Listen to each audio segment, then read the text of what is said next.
Oh my goodness, thanks so much for watching today. Super, super excited to hang out and encourage you with hope. We're doing this series on hope, and today we're looking at Peter. Man, I like Peter. I like Peter because his life seems to undulate, right? Ups and downs. And some of it is his own doing, like he makes stupid decisions or he says dumb things. But then sometimes he has these amazing, like, oh my goodness, supernatural experiences. And life is like that. You know, you and I, we both have said stupid things. In fact, the first time Peter meets Jesus in Luke chapter 4, Jesus provides this miraculous catch of fish, supernatural, like it's abundant, like unbelievable. And Peter, he hauls the fish to shore, and then he falls at Jesus' feet, and he tells Jesus, away from me, I'm a sinful man. Why would you do that? Why would you reject or repel the dude who just gave you this miracle, supernatural catch of fish? I don't get that. But he did that. And so you see him from time to time just say stupid stuff, right?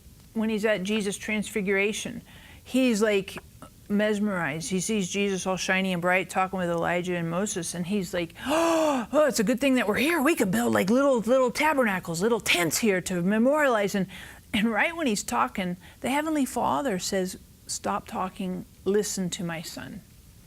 I mean, you know, it's kind of like, woo, buddy, you kind of need to think about that. But on the flip side, he goes through some and has some amazing experiences. How about when he walks on the water to Jesus? 11 other guys in the boat, and he's the only one that gets out. He's the only one that walks on the water. Yeah, granted, he started to look around and got afraid, but nevertheless, nobody else got out of the boat. It was magnificent.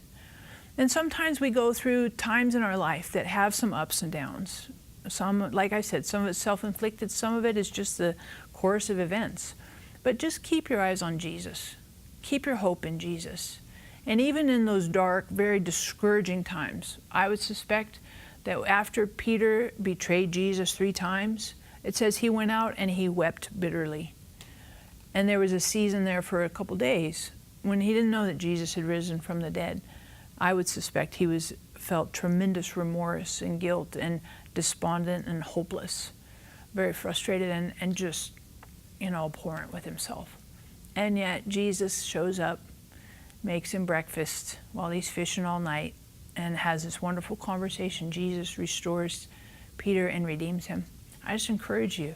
We look at Peter, we look at some of these other individuals, they give us hope. They give us hope past our humanity, that God abundantly understands that we're frail, we're weak, we don't know how to do some of this stuff, but God is the answer, the help, the solution. And when we keep our eyes on God, it helps us to keep hope in our hearts. Thanks so much for watching. Love to have you subscribe. That'd be awesome. Please be sure to give some feedback, thumbs down, up, whatever. Comments would be great. And I want to finish with a joke, because these jokes are just amazing. I know. If you've watched, you know, like I come up with the most awful jokes, but they're kind of fun and super cheesy. So what time of day did God create Adam? What time of day? It was just before Eve. I know.